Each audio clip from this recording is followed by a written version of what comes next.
உனக்கு என்னாச்சம்மா? நீ என்ன சின்ன குழந்தையா? இதெல்லாம் சின்ன விஷயம் கிடையாது. இல்ல சின்ன விஷயம் இல்ல. திடீர்னு எடுத்த போன்ல கூப்பிட்டு மகனை வேணா கூட்டிட்டு போ, இல்லைன்னா கொன்னுடுவேனா. உங்களை போன்ல அடிச்சா கிடைக்கல. எனக்கு அப்ப அப்படி செய்யத்தான் தோணுச்சு. என்ன சொன்னாலும் அம்மா செஞ்சது தப்புதான். யாரோ எங்க இருந்தோ கூப்பிட்டு சொன்னதை வச்சு அவசரப்பட்டு வந்து பிரச்சனை பண்ணியாச்சு. எவ்வளவு பேரோட உழைப்புன்னு தெரியுமா சினிமா? இப்ப நடந்ததே நடந்து போச்சு. இன்னும் நடக்க வேண்டிய பற்றி யோசி. கூடிய சீக்கிரம் ஜெயசங்கர் அங்கே போய் சேரணும். அது வேண்டாம், பணம் வேணா கொடுத்துடுறேன். சிவகாமியோட நிச்சயம் முடியாம இவனை எங்கேயுமே போக விட மாட்டேன். நீ அதே சொல்லிட்டு இருக்காது. நம்ம பையன் ஹீரோயின் நடிக்கிற படத்திலிருந்து நீ கூட்டிட்டு வந்திருக்க. இங்க இருக்கிற சினிமாக்கார எல்லாம் அது அறிஞ்சிருக்கணும். அது அவனோட எதிர்காலத்தை பாதிக்கும். அவனோட அடுத்த படத்தில் ப்ரொடியூசர் என்னை விളിച്ചിരുന്നു. எனக்கு ஒன்னும் മനസ്സിലാവുന്നില്ല. சும்மா ஒரு வீட்டுல லேண்ட் நம்பர் தேடி போன் பண்ணுமா? இதுக்கு முன்னாடி உனக்கு ஏதாவது எதிரிகள் இருக்காங்களா? மா அந்த போனாவது கொடுமா. இல்ல, இது என்னோட கையில சுவிட்ச் ஆஃப் ஆயிருக்கு.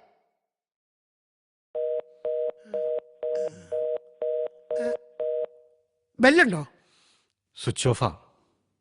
ഇനി എന്ത് ചെയ്യും സാറേ? ജയശങ്കർ ഇല്ലാത്ത സീനുകളാണ് ഇപ്പൊ എടുത്തുകൊണ്ടിരിക്കുന്നത്. 1 മാസമായി ഷൂട്ടിംഗ് പകുതി കഴിഞ്ഞു. അതുകൊണ്ട് നായകനെ മാറ്റി പുതിയ നായകനെ വെക്കുന്ന പ്രശ്നമില്ല.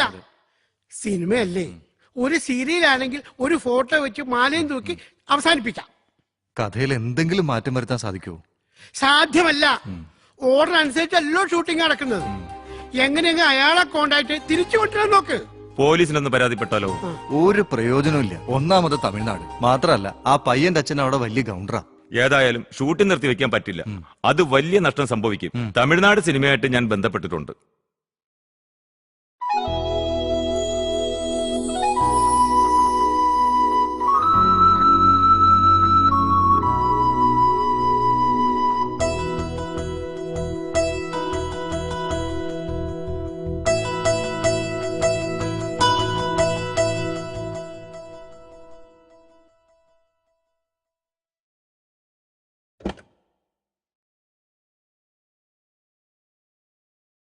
എന്താ മോനെ നിന്റെ ശരിക്കുള്ള പ്രശ്നം? എനിക്കറിയില്ല. നിന്റെ അമ്മ വെറുതെ ഇങ്ങനൊരു അബദ്ധം കാണിക്കില്ല.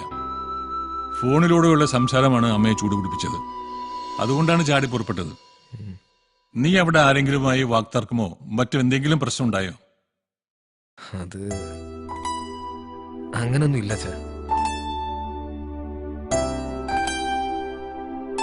ഇതാ നിന്റെ ഫോൺ. ഞങ്ങൾ ആരും നിർബന്ധിച്ചിട്ടല്ല. നിന്റെ താല്പര്യപ്രകാരമാണ് നീ സിനിമയിൽ അഭിനയിക്കാൻ പോകുന്നത്. സിനിമയെ കുറിച്ച് നിനക്കറിയാലോ. ആവശ്യമില്ലാത്ത ഗോസിപ്പിൽ പെട്ട് വെറുതെ ഭാവി കളയരുത്. ഇല്ല. രാവിലെ തന്നെ പോവാൻ നോക്ക്. ശരിയാ. Good night. ഓക്കെ.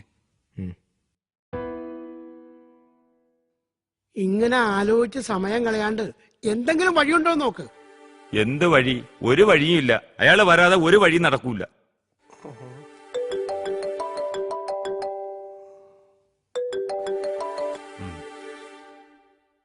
ഹലോ, ആര്? ജയശങ്കറോ? ജയനപ്പ എവിടെയുണ്ട്? വീട്ടിലാണോ? അന്നു മുതൽ ഫോണിൽ ട്രൈ ചെയ്യുന്നുണ്ടായിരുന്നു. അതെയോ? Okay Jayashankar, bye. എന്തു പറഞ്ഞു?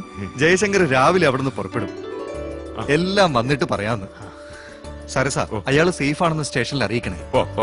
സമാധാനായി. അപ്പൊ ഓക്കെ.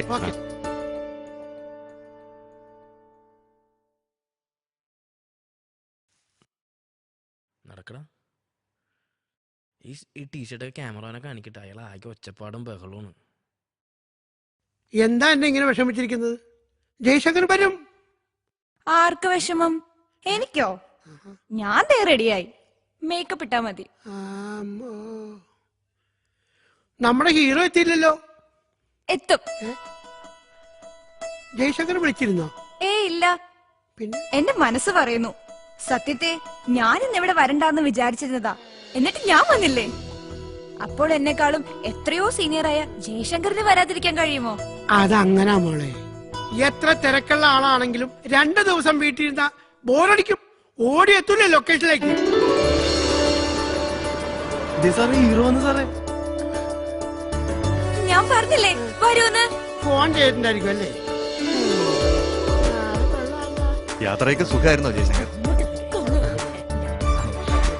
ക്ഷമിക്കണം, എന്റെ അമ്മയുടെ പ്രവൃത്തിക്ക് ഞാൻ ക്ഷമിക്കുന്നു. സാർ ഒരു മിനിറ്റ്.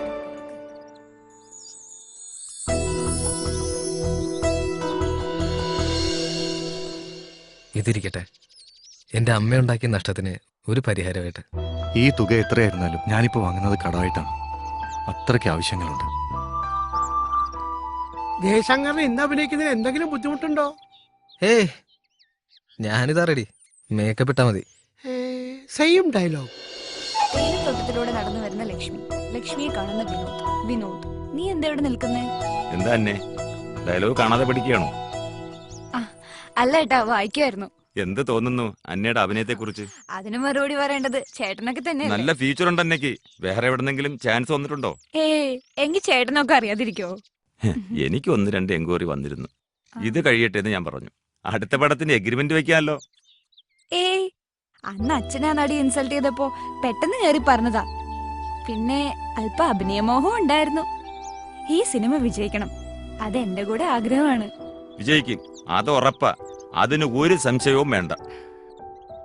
മോൾ ഇത് വാങ്ങും. ഇത് ഞാൻ അന്ന് തന്ന ഓർണമെന്റ്സ് അല്ലേ? അതെ, എല്ലാ ഐറ്റവും ഉണ്ടെന്ന് നോക്ക്. അതിരിക്കട്ടെ, എവിടുന്ന് ഇത്രയും കാശ് കിട്ടിയത്? അതൊരാള് തന്നതാ. ആര്? പേര് പറയാൻ മടിക്കുന്ന ജയശങ്കർ എന്നുള്ള ചെറുപ്പക്കാരൻ. അത് ശരിയാവില്ല. നമ്മളിത് അയാൾക്ക് കൊടുത്ത പേയ്മെന്റ് അല്ലേ? ആ പേയ്മെന്റ് അയാൾ തിരിച്ചു തന്നു. അയാൾക്ക് സിനിമ തീർന്നിട്ട് കാശ് കൊടുത്താൽ മതി എന്ന് പറഞ്ഞു. എന്താ കുഴപ്പം?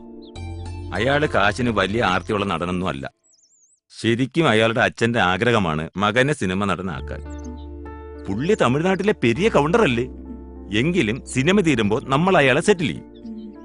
അന്നയുടെ സ്വർണം പണയം വെച്ചാണ് ജയശങ്കറിന് കാശ് കൊടുത്തെന്ന് പറഞ്ഞപ്പോൾ പുള്ളിക്കാരന് വലിയ സങ്കടമായിപ്പോയി. സിനിമയിൽ ഇത്തരം ആൾക്കാർ വളരെ കുറവാണ്. ഇത് മാത്രമേ കിട്ടുള്ളൂ. എന്നാലും ദിനേശനൊന്ന് സംസാരിച്ചു നോക്ക്. ഇവിടത്തെ കാര്യം എനിക്ക് അറിയാവുന്നല്ലേ സാറേ. പറയാണ്ട് തന്നെ ഈ കാര്യം ഞാനവിടെ സംസാരിച്ചു. ഡയറക്ടർ എന്റെ മുന്നിൽ വെച്ച് എന്നെ അയാളെ വിളിക്കുകയും ചെയ്തു. സാറേ, എന്താ ദിനേശ? ഞാൻ ഒരു കാര്യം പറഞ്ഞ സാർ ചെയ്യൂ? എന്താ? സാറ് നമ്മുടെ ആന്റണിയോട് കുറച്ച് കാശ് കടം ചോദിച്ചാലോ? അയാളുടെ കയ്യിൽ എന്തായാലും കാണാണ്ടിരിക്കൂല. ഒരിക്കൽ ഇറങ്ങിത്തിരിച്ച് നഷ്ടങ്ങൾ ഉണ്ടായതാ. അതൊന്നും ശരിയാവില്ല. അത് സാറിന്റെ കൂട്ടുകാരനല്ലേ? എനിക്ക് ചോദിക്കാനൊന്നും വയ്യ. ഒടുവിൽ ചോദിച്ചിട്ട് കിട്ടിയില്ലെങ്കിലോ? ഒരു കാര്യം ചെയ്, നീ ഒന്ന് ചോദിച്ചു നോക്ക്. നീയാവുമ്പോ. ഞാനോ? ഏതായാലും ഞാനൊന്ന് സംസാരിക്കാം. ഓക്കെ, വാ ഇരിക്കേ.